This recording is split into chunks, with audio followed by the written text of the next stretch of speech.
সাবেক আইনমন্ত্রী আনিসুল হকের ৩ ব্যাংকে ১৬ অ্যাকাউন্টে ২১ কোটি টাকার সন্ধান পেয়েছে দুর্নীতি দমন কমিশন দুদক, যা ইতিমধ্যে ফ্রিজ করা হয়েছে।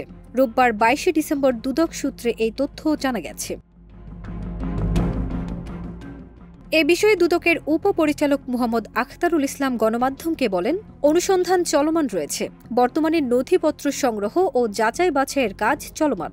দুদকের অনুসন্ধান টিম প্রতিবেদন দাখিল করলে আইন অনুযায়ী কমিশন সিদ্ধান্ত নেবে। আনিসুল হকের হিসাবগুলোর মধ্যে ব্র্যাক ব্যাংক বনানী শাখার ৬টি হিসেবে ফিক্সড ডিপোজিট হিসেবে ৫ কোটি টাকা এবং অন্য এক হিসেবে এসসি গোল্ডেন বেনিফিটস হিসেবে ৫০,৮১,০০০ টাকার তথ্য পেয়েছে দুদক। দুদকের এক ঊর্ধ্বতন কর্মকর্তা বলেন, শত শত কোটি টাকার অবৈধ সম্পদ ও পাচারের অভিযোগ থাকলেও দুদক দালিলিক প্রমাণ ছাড়া আইনি পদক্ষেপ নিতে পারে না। আমাদের তথ্য ও সংগ্রহ এবং যাচাই বাছাইয়ের কাজ চলমান রয়েছে, যা অংশ হিসেবে ৩ ব্যাংকে প্রায় ২১ কোটি টাকা জমা থাকার প্রমাণ পাওয়া গেছে এবং ফ্রিজ করার উদ্যোগ নেওয়া হয়েছে। এই টাকা তার আয়ের সঙ্গে অসঙ্গতিপূর্ণ বলেই আপাতত মনে হয়েছে। চূড়ান্ত প্রতিবেদন হাতে পেলে বিস্তারিত বলা যাবে।